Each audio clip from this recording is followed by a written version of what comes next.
IIT JEE का physics को पूरा का पूरा खोल दिया है। जेई मेन जेई एडवांस के अंदर फिजिक्स के कौन से चैप्टर कितने इंपॉर्टेंट है ये भी बता दिया गया। इसके साथ साथ कौन सा बुक्स आपको फॉलो करना चाहिए, उसके साथ साथ फिजिक्स को पढ़ने का बेस्ट मेथड क्या है, ये सारी चीजें एक वीडियो के अंदर कवर कर दिया गया। सो हाय एवरीवन, मेरा नाम है प्रथम नमन। अब तक तो आप मेरे को जान ही चुके होंगे और इस जेई फिजिक्स स्ट्रैटेजी में आज मैं आपको बताने वाला हूँ कितने परसेंटेज क्या है, किस तरह से आपको फॉलो करना है स्ट्रैटेजी को।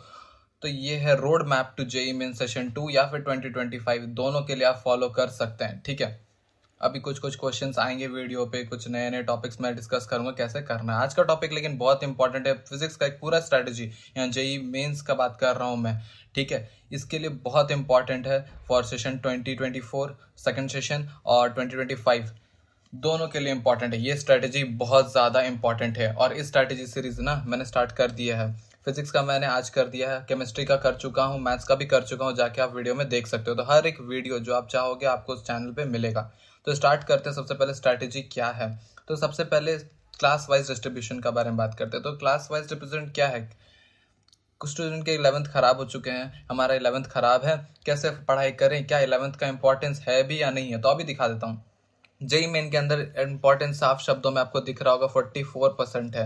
मतलब ये इंपॉर्टेंस भी बहुत ज़्यादा है क्योंकि 44% तो आप कम तो होता है नहीं। और 12th का है 56%। बट जेई एडवांस के अंदर 11th के पोर्शन ज़्यादा आते हैं। 11th का जो वोल्टेज है वो 56 जेई एडवांस में, और अगर आप एडवांस को फोड़ना चाहते हो तो 11th बहुत ज़्यादा इंपॉर्टेंट है। वो जो टॉपिक है ना पूरा का पूरा मैकेनिक्स, रोटेशन, उनसे बहुत सारे सवाल आते हैं। जबकि जेई मेन के अंदर 12 का टॉपिक है, जैसे थर्मो थर्मो तो नहीं बोलूँगा, थर्मो 11th में आ गया, करंट इलेक्ट्रिसिटी, ये सब जो है ये सारे टॉपिक्स जेई मेंस के अंदर ज़्यादा पूछे जाते हैं। आई होप कि आपको डिफरेंस पता चल गया होगा, 11th कितना इंपॉर्टेंट, 12 कितना इंपॉर्टेंट है। फटाफट से आगे चलते हैं। Point number 2, difficulty level of JEE mains, कितना डिफिकल्ट है जेई मेंस। तो रियलिटी बताऊंगा, बहुत ही वाहियात पेपर एनटीए बना रहा है आज के समय पे। ये बात आपको ही पता है, ये बात मेरे को ही पता है। 50% सवाल, 50% सवाल बहुत इजी आते हैं। मतलब 100 में से 50 मार्क्स तो वो बच्चा भी ले आएगा जिसने कि एनसीईआरटी से सिलेबस पढ़ा है, जिसने केवल प्रीवियस ईयर क्वेश्चन करे होंगे, 50 मार्क्स वो भी ला देगा गारंटीड। इतना सिंपल पेपर आ रहा है, ये बोलने का ज़रूरत नहीं है मुझे। अगर आपने प्रीवियस ईयर क्वेश्चन किया है 2 साल के, आपने आइडिया लग गया होगा, पेपर बहुत सिंपल आ रहा है। अगर मैं बोलता हूँ मॉडरेट क्वेश्चन पेपर तो कितना, 30%। मॉडरेट कौन से होते हैं, जेई एडवांस के अगर प्रीवियस ईयर क्वेश्चन प्रैक्टिस करोगे तो वो मॉडरेट होते हैं। और कुछ 20% होते हैं डिफिकल्ट। ये डिफिकल्ट वो होते हैं जो वही लोग कर पाते हैं जो अच्छे तैयारी कर पाते हैं।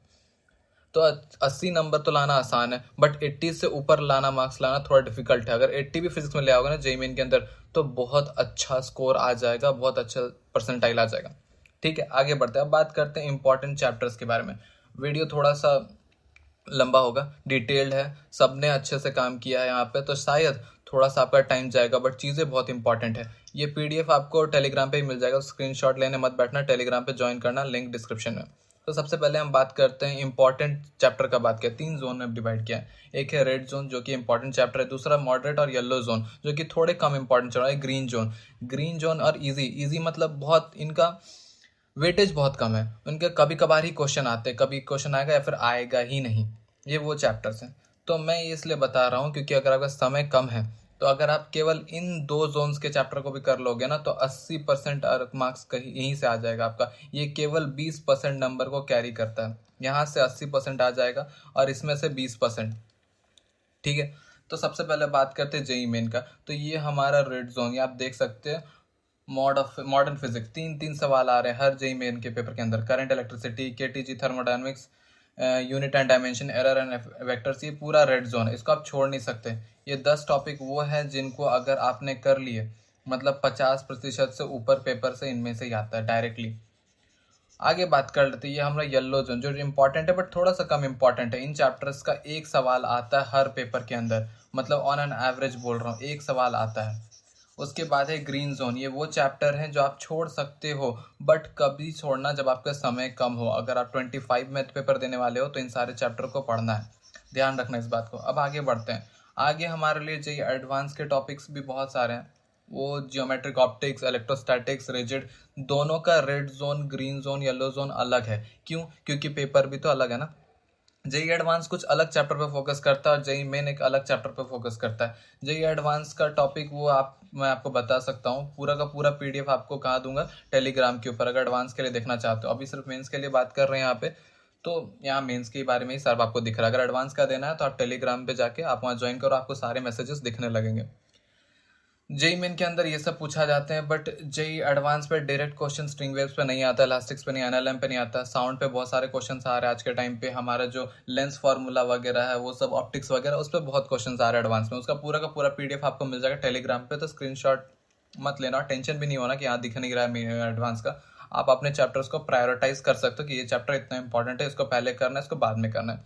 ठीक है, अब आगे बढ़ते हैं, बात करते हैं बेस्ट बुक्स कौन सा है। तो बुक्स के लिए तो पूरा वीडियो बना रखा है, ठीक है, वो अभी नहीं डालूंगा, अब थोड़ा लेट से डालूंगा। एच सी वर्मा तो मेरे टाइम पे तो पढ़ा था, 2019 में IIT-JEE का एग्जाम क्रैक करा था, तब भी मैंने इस बुक को पढ़ा था और इससे ही मेरा एग्जाम क्रैक हुआ था। उसके साथ साथ प्रीवियस ईयर क्वेश्चन बुकलेट होना चाहिए, जेई मेन और एडवांस दोनों के लिए, चाहे एक ही बुक हो या दो बुक हो, फर्क नहीं पड़ता, बट PYQ बहुत इंपॉर्टेंट है।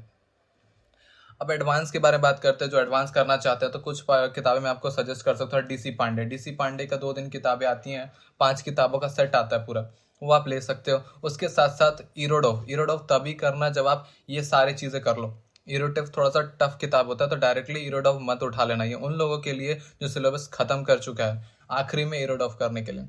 ठीक है, अब बात करते हैं पढ़ना कैसे है, क्योंकि आपने ये तो बता दिया कि हम किस बुक से पढ़ें, इस बुक से पढ़े। अब एक चीज़ और मैं बता देता हूँ कि फिजिक्स के अंदर NCERT पढ़ने का कोई ज़रूरत नहीं। जेई मेन जेई एडवांस के पेपर का तैयारी कर रहे हो, NCERT कोई काम नहीं आएगा। NCERT मत पढ़ना, आपको क्या करना, केवल previous year question, HC Verma, ये दोनों इंपॉर्टेंट है जेई मेन और एडवांस के लिए। और स्पेसिफिकली एडवांस के लिए DC पांडे बहुत ज़्यादा इंपॉर्टेंट है। DC पांडे कर लो, या फिर अगर सिंगेज वगैरह किताब रखी है तो वो सब आप कर सकते हो, आपका चॉइस है। इरोडव लास्ट में करना। अब बात करते करना कैसे है। पॉइंट नंबर 1 बहुत इंपॉर्टेंट है, क्वालिटी ग्रेटर देन क्वांटिटी। मतलब जब फिजिक्स है, ये आपका केमिस्ट्री नहीं है कि आप रटे जा रहे हो, नहीं, यहाँ पर आपको क्वालिटी मेंटेन करना है। अगर आप एडवांस के अंदर रैंक लाना है ना, तो आप चाहे कम चैप्टर पढ़ो, वो जो ग्रीन जोन तुम्हें दिखाया ना, उसका पढ़ो ही मत, बट रेड और येलो जोन को इतने अच्छे से पढ़ लो कि एडवांस का या मेंस का कोई भी सवाल है आप बना लो आराम से। इतना कॉन्फिडेंस रखो खुद पे। एडवांस के अंदर एक अच्छा रैंक आएगा अगर 100 रैंक आएगा। अगर वो 2 जोन्स को कंप्लीट कर लेते तो बहुत अच्छे तरीके से। हमको क्या करना है, क्वालिटी अच्छी करनी। क्वालिटी इंक्रीज करने के लिए क्या करना होगा, हमको बेसिक्स को स्ट्रॉन्ग करना होगा। बेसिक्स क्या होता है, एग्जाम्पल के तौर पे काइनेमेटिक्स, NLM, ये सब है, क्योंकि इन चैप्टर्स का पूरा बेस होता है और आगे ये चैप्टर काम आते हैं। काइनेमेटिक्स को इलेक्ट्रोस्टैटिक्स तक में काम आता है। जिन बच्चों ने पढ़ा होगा उनको मजा आ रहा होगा मैं क्या बोल रहा हूँ, जिन्होंने नहीं पढ़ा वो अभी समझ नहीं पाओगे, 12वीं में आके समझोगे। ठीक है, उसके साथ साथ स्टार्ट विद इजी चैप्टर। तो सिंपल सा चीज़ है, फिजिक्स अगर आपको अच्छा नहीं लगता तो हार्ड चैप्टर से स्टार्ट करो, क्योंकि हमारा माइंड जो है ना डिफिकल्ट चीज़ करने नहीं देगा। तो आसान चैप्टर से स्टार्ट करोगे ना तो मोटिवेशन बना रहेगा कि ठीक है कर लेंगे, कोई बात नहीं। आसान चैप्टर क्या है, काइनेमेटिक्स पकड़ लो, आसान चैप्टर है। वेक्टर्स पकड़ लो, आसान चैप्टर है। NLM उठा लो, आसान चैप्टर है। अब आप अचानक से उठाओगे रोटेशन, ऐसे कैसे काम चलेगा। रोटेशन डायरेक्ट नहीं उठाना होता, पहले बेसिक्स बनाओ, बेसिक्स को स्ट्रॉन्ग करो, आसान चैप्टर से स्टार्ट करो, उसके बाद लेवल इंक्रीज करना है। तो जो भी चैप्टर तुम्हें अच्छा लगता है पहले उसको करो, बाद में हम लोग दूसरे चैप्टर में जाएंगे। उसके साथ साथ क्या, प्रीवियस ईयर क्वेश्चन बहुत ज़्यादा इंपॉर्टेंट है। बार बार बोल रहा हूँ, टॉपिक वाइज कोई भी किताब आपको मार्केट में मिल रहा है, SC भी मिलता है, इंपॉर्टेंट है। प्रीवियस ईयर क्वेश्चन बिना अच्छे मार्क्स नहीं आते, स्पेशली जेई मेंस के अंदर। उसके साथ क्या है, ऑलवेज ट्राई न्यू क्वेश्चंस, मतलब नए क्वेश्चंस को ट्राई करना। बहुत बच्चों को मैंने देखा है एक ही टाइप के 10-10 क्वेश्चन करते हैं, जिसका एक टाइप मान लेते हैं, जैसे काइनेमेटिक्स का एक फॉर्मूला है, उसका टाइप का क्वेश्चन है। अब स्टूडेंट उसी टाइप से बहुत सारे क्वेश्चन कर लेंगे, नहीं, हमको वैरायटी लाना होगा। Variation is important. ठीक है, जेई मीन्स NTA वाले लोग बेवकूफ नहीं है जो एक टाइप के क्वेश्चन बार बार रिपीट करेंगे। They will provide you variations. Revision बहुत इंपॉर्टेंट है, 3 चीज़ों से आपका रिविजन हो सकता है। कैसे होगा, test, question practice, formula sheets. Formula sheets मैं आपको प्रोवाइड कर दूंगा टेलीग्राम के ऊपर, या PDF आपको मिल जाएगा, पूरा टीम मदद करेगा आपका। तो free of cost formula sheet आपको वहाँ पर मिल जाएगा। उसके बाद यहाँ पर क्या, आपको टेस्ट देते रहना है। आपको किसी कोचिंग के अंदर हो तो टेस्ट दे रहे होगे, अगर नहीं हो तो किसी का टेस्ट सीरीज ले सकते हो। ठीक है, टेक्स्ट बुक का है, बहुत अच्छा है कोई, ठीक है, टेक्स्ट बुक बहुत अच्छा है, बहुत अच्छा है, वहाँ पे आप जाके दे सकते हो। ठीक है, टेक्स्ट बुक ने मुझे कोई पैसा वैसा नहीं दिया, इसके लिए पहले ही बोल रहा हूँ, ना ही मैं उसको प्रमोट कर रहा हूँ यहाँ पे। ठीक है, हमें ना हार्ड टॉपिक्स को छोड़ना है। जेई एडवांस क्या है पता है, जेई एडवांस के अंदर अगर 50% भी मार्क्स ले आते हो ना तो भी आपको अच्छे रैंक ला रहे होते हो। 50%, इसका मतलब क्या है, आपको सारे टॉपिक्स नहीं करने हैं। बहुत सारे बच्चे ना जो टफ टॉपिक्स में भी लगे रहते हैं, रोटेशन में लगे हुए हैं, अरे क्यों, आसान टॉपिक देखो, एटीजी थर्मोडायनेमिक्स उठाओ, इलेक्ट्रोस्टैटिक्स उठाओ, ठीक है, उनमें महारत हासिल करो। तो 1-to-1 मेरी टिप ये, जो आपको बहुत ज़्यादा टफ लगता है ना उसको छोड़ सकते हो, कोई दिक्कत नहीं एडवांस के लिए, बट जो आपको पसंद आ रहा है उस चैप्टर को आप इतना स्ट्रॉन्ग कर लो, जी एडवांस में अगर कोई सवाल आ जाए तो वो भी बना लो। तो इसके अंदर सिंपल सा गेम है क्वालिटी का, यहाँ पे क्वांटिटी का गेम नहीं है। नीट का एग्जाम नहीं दे रहा, आप जेई का एग्जाम दे रहे हो, अगर क्वालिटी से पढ़ोगे तभी आपका सिलेक्शन हो पाएगा। तो ये था आज का वीडियो, आपको पसंद आया होगा उम्मीद करता हूँ, और नेक्स्ट टॉपिक आप कमेंट में बता सकते हो, अन्यथा हम तो नया टॉपिक कुछ लाएंगे ही। फिजिक्स में आपको पढ़ाना भी स्टार्ट करने वाला, तो फिजिक्स को हम फोड़ ही देंगे, कोई टेंशन नहीं, बट केमिस्ट्री और मैथ भी फोड़ेंगे। एवरीवन थैंक यू, मेरा नाम प्रथम नमन, मिलते हैं नेक्स्ट वीडियो के अंदर। Thank you.